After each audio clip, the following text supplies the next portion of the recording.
그러면 이 후비루, 그러면 그 부분 점막이 도대체 왜 상해요? 후비루가 생기는 진짜 이유가 뭐냐면 입으로 숨 쉬어서 생기는 병이세요. 비염으로 인해서, 축농증으로 인해서 코가 답답해지면 입으로 숨을 쉬겠죠. 그러면 이제 그거와 상관없이 목구멍 점막이 상해서 이런 증상이 생기는데, 사실은 목구멍 점막이, 호흡기 점막이 얼마나 건강하게 만들어져 있냐면 20년, 30년 입으로 숨을 쉬어도 그렇게 많이 잘 안 상할 정도로 되게 이렇게 아주 탄력 있고 재생 능력 좋고 되게 건강하게 만들어진 것 같아요. 그래서 오늘 입 벌리고 살면 내일 바로 증상이 나타나면 누구든지 입 벌리고 잤나 봐 이렇게 알 텐데, 20년, 30년 밤마다 1시간씩 입 벌리고 살았는데 그때는 안 생기다가 어느 날 이 증상이 딱 생기면 이게 안 없어질 정도로 사실은 되게 재생 능력 좋고 아주 건강하게 만들어진 조직이 호흡기 조직이라고 생각이 되는데요. 후비루가 생기는 가장 큰 이유는 입으로 숨 쉬어서 생기는 증상이에요. 왜냐하면 보세요. 입으로 이제 밤에 코 안 골아도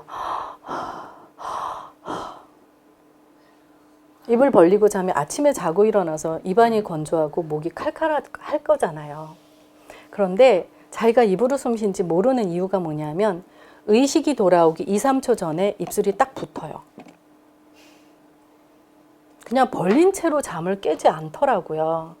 그러니까 자다가 눈 뜨고 자기가 의식이 돌아와 있으면 입이 딱 붙어 있어. 그러니까 입으로 숨 쉰 걸 잘 몰라요. 근데 목가래, 후비루가 이게 가래가 칼칼하고 입이 건조하고 뭐 이런 게 조금이라도 느껴지시면 무조건 입으로 숨 쉰 지 굉장히 오래된 결과예요. 그래서 후비루가 생기는 진짜 이유는 입으로 숨 쉬어서 생기는데요. 후비루는 이제 입천장 비강인두 부분에 뭔가가 흐르는 증상을 후비루라고 표현을 하고요. 이제 구강인두, 후두인두로 넘어가면 이제 후비루 증후군으로 포함되기는 하지만 거기는 우리가 표현할 때 목에 자꾸 가래가 껴요. 자꾸 헛기침이 나요. 이런 식으로 표현을 한단 말이죠. 이 증상이 생기는 이유도 오로지 입으로 숨 쉬어서 그 증상이 생겨요. 어떤 분은 아니야 나 기침감기 걸린 다음에 이 증상이 이렇게 생겼어 이렇게 말하는 분도 있는데 왜 그분은 기침감기에 걸렸을까요? 다른 사람은 코감기도 먼저 걸릴 수 있고 몸살 감기도 할 수 있는데 항상 감기하면 난 목감기 먼저 하고 기침감기 먼저 해. 입으로 평상시에 숨을 많이 쉬신 거예요.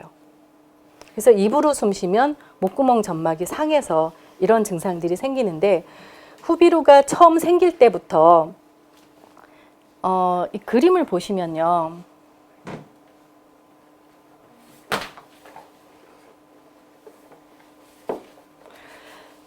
후비루 증상이 처음 생길 때 환자분들이 어디가 제일 먼저 불편하다고 말하냐면 이제 아까 저 선생님도 말씀하셨다시피 입으로 숨 쉴 때 제일 먼저 맞닿는 부분이 목구멍이잖아요.